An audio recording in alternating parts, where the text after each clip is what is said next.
अस्सलाम वालेकुम। ये बहुत इंपॉर्टेंट वीडियो है, आप लोगों के लिए बनाने जा रहे हैं। बहुत सारे लोग इस बात से परेशान हैं कि दवाई भी खा रहा हूं और इसके अंदर 100% परहेज भी कर रहे हैं, लेकिन फिर भी हमें जो है वो फायदा नहीं हो रहा।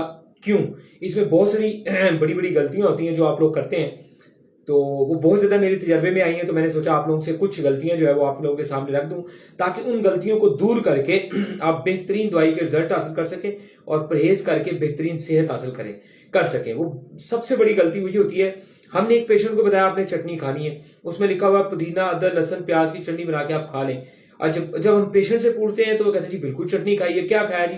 उसमें हमने पुदीना अदरक लहसुन धनिया और उसमें हमने अनारदाना हरी मिर्च डाल दी। अब ना उसमें अनारदाना लिखा हुआ, ना हरी मिर्च लिखी हुई, ना उसमें धनिया लिखा होता है। ये बहुत बड़ी गलती होती है, उससे इलाज खराब हो जाता है। हमने पेशेंट से कहा जी आप शोरबे वाला सालन बना के आप इस्तेमाल कर सकते हैं। अब पेशेंट कहता है जी ठीक है, वेरी गुड हो गया, हम आपकी बात पे अमल करेंगे। अब पेशेंट कहता है जी मैंने शोरबे वाला सालन खाया। हम कहते हैं जी किस तरीके का शोरबे वाला सालन बना के खाया?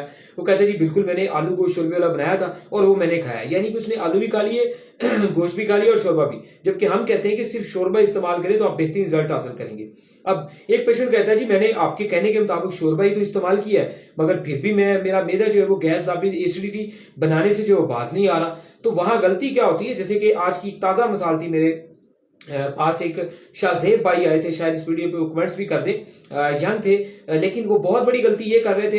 ताजा मिसाल ऐड करता हूं कि वो दिन में 22, 23, 24 गिलास पानी पी रहे थे। अब जब आप खाना खाने के बाद इतना ज्यादा पानी इस्तेमाल करेंगे या दिन भर इतना ज्यादा पानी इस्तेमाल करेंगे तो सारा दिन पानी के अंदर, पेट के अंदर पानी ही घूमता रहेगा, तो खाना कैसे हजम होगा आपका?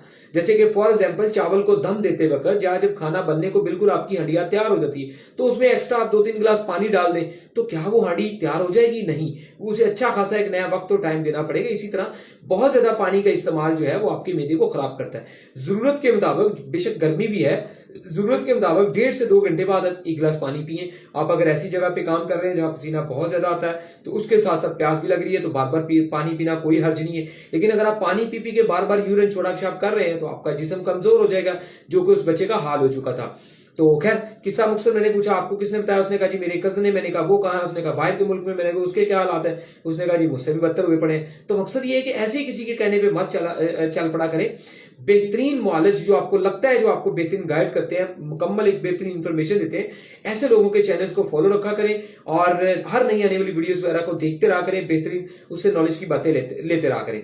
इसी तरह हम पेशेंट्स के कहते हैं आपने फल खाना है, तो वो कह रहा है जी मैंने कुर्बानी भी खा ली, अमरूद भी खा लिया, आम भी खा लिया, सेब भी खा लिया, अंगूर भी खा लिया, सारे फल खा रहा हूं। अब हम कहते हैं जी हमें बहुत ज्यादा इस बात के ऊपर अफसोस है कि हमने आपको एक ग़िज़ा वाली पर्ची भेजी है, और ये नहीं है कि वो हमने पर्ची की तस्वीर भेजी है, बाकायदा उसके ऊपर हमने पूरी एक डिटेल लिखी हुई है, आपने फल कौन सा खाना है, सब्जी कौन सी खानी है, चटनी कौन सी, कावा कौन सा, एवरीथिंग, तमाम डिटेल्स उसके ऊपर मौजूद है। इसके बावजूद पेशेंट क्या गलती करता है? उसके अंदर नहीं लिखा हुआ सेब वो फिर भी खा रहा है, उसके अंदर नहीं लिखा हुआ आड़ू वो फिर भी खा रहा है। अब वो कहता है जी हमारे घर में मतलब फल आया तो मैंने खा लिया।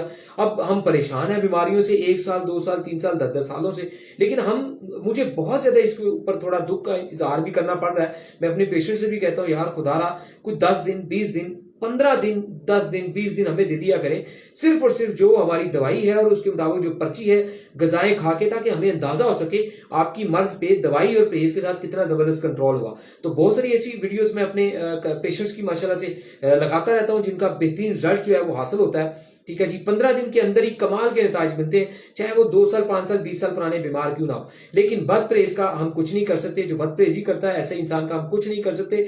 मैं तो रिक्वेस्ट कर देता हूं कि भाई बद परहेजी करनी है, दवाई वापस देके पैसे आप लोग ले सकते हैं। अगर परहेज ही नहीं करेंगे तो बिल्कुल ठीक नहीं होगी। लेकिन मेरे जो परहेज है वो बहुत लंबे नहीं होते, कई महीनों तक नहीं होते। मेरे परहेज बहुत आसान होते हैं, उसमें जस्ट आप शोरबे वाला सालन ज्यादातर खा सकते हैं। बिल्कुल आप सब्जियां नहीं खाना पसंद करते, कोई इशू नहीं, आप चने का शोरबा खा लें, आलू का खा लें, बड़े गोश्त का, बड़े गोश्त के अलावा हर चीज के शोरबे की हम इजाजत देते हैं। शोरबे का मतलब सिर्फ शोरबा ही इस्तेमाल करना होता है, ऐसा नहीं है कि शोरबे के अलावा आप बाकी बहुत सारी सब्जियां चीजें खाई जाए। लेकिन टिंडे तोरी कद्दू शलजम में अगर कुछ गोश्त डाला जाए तो उसका बादीपन खत्म हो जाता है। बोटी ना खाएं लेकिन वो सब्जी खा लें। सब्जी बहुत ज्यादा गली हुई होनी चाहिए, इतनी गली होनी चाहिए कि उसमें जरा सा हम इस तरह करके लस्सी बनाने के लिए जैसे मधानी वगैरह रिड़कते हैं ना, उसके अंदर चलाते हैं, तो उसी टाइम वो एक बिल्कुल जिसे कहते हैं लिक्विड बन जाए, उसका बिल्कुल पाउडर हो जाए, वो फॉर्म नरम हो जाए, बिल्कुल पानी हो जाए, शोरबा हो जाए।